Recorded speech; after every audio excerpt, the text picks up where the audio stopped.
mobile style. We're out here down in Florida for the Christmas holidays, so I did get to watch the game. I thought that it was an absolute battle there in the midfield. Declan Rice, man, what can you say? What an absolute stalwart. Had an incredible game. I thought that Liverpool's press really, really gave us trouble controlling the ball, controlling the midfield. They won a lot of second balls, which you didn't want to see. In that first half, their long ball game was killing us. Salah was getting in that space behind Zinchenko, and it was oh man, I was on toast for a while. It was rough. I thought that Zinchenko improved as the game went on, as the entire team improved in the second half, but for a spell in that first half, literally after we scored, awesome to get the early goal. We came out really, really high press in the beginning and then never did that again. I think we just got pegged back a little bit. Liverpool were able to win all the second balls and really keep the possession. Kept us pinned in, and that's why there were always long spells in between when we actually had the ball in that first half. And so their press really, really dominated us in the first half. We were up against it. And Van Dijk and Trent hitting those balls long were killing us. We're killing Zenny, and Salah was getting in behind. Um, Salah's goal, fantastic, absolutely fantastic. What are you going to do? I mean, classic example of what I was saying. Gets in the space, beats Zinchenko, spins him completely, rips one into the net. What a legend. I hate him, but what an absolute legend. Way to be, kid. I think that Martin's little gaff in the box there was a handball. We got away with one. I definitely think we got away with one. They used the explanation that he was falling to the ground and made a falling motion. Yeah, well, his hand never touched the ground, did it? Whoops. So that's definitely going to be contentious. I think that the intensity was there the whole game. It was an absolute battle in that midfield. And when we came out in the second half, I thought that we really locked them down, really clamped down on their chances. They didn't really create much until about 70th minute when it kind of got back and forth.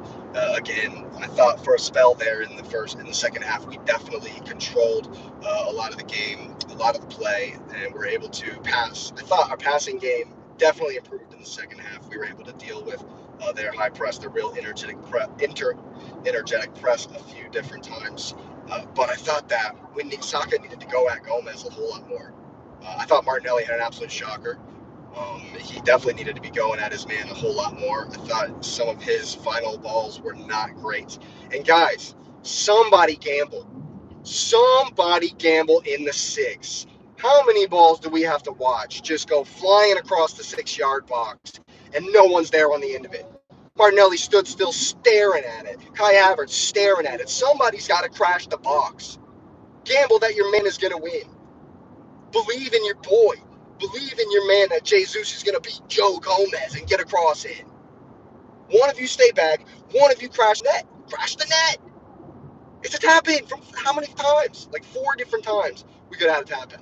4 different times we could have had a tap in. Crazy, crazy. I thought the referee was awful. It's normal. That's normal. I thought he definitely favored Liverpool a little bit more, but he was consistently bad across the board. And I thought from the time he started giving yellows, it was almost, if it's a foul, it's a yellow. I thought that's kind of where his brain went. He gave Saka the same yellow he gave Salah, so I don't know why Salah's getting upset. So at least it was consistently bad. But I thought Saliba and Gabriel killing it. Absolute monsters back there. So too for Van Dijk. Virgil van Dijk had a game as well. Absolutely. I mean, both teams came to play. Both teams showed up and had a good game. How in the world have Liverpool not scored on that 5v2? How in the world has Trent not just rolled it in? When Zinni gave that ball away, I literally said out loud, we've just gave the game away. I literally said out loud, oh, he's just giving the game away. I meant to say ball, but my Freudian slip was, oh, we've just lost the game. Because there's no way Salah doesn't net this or somebody. They don't convert. I didn't even know that Declan Rice was back there. I thought it was a 4v Raya. I thought it was a 4v none. I thought it was done. Over. How has he not scored there? Crazy. Crazy. But yeah, love the absolute back and forth nature of the game. What an absolute barnstormer of a 1-1.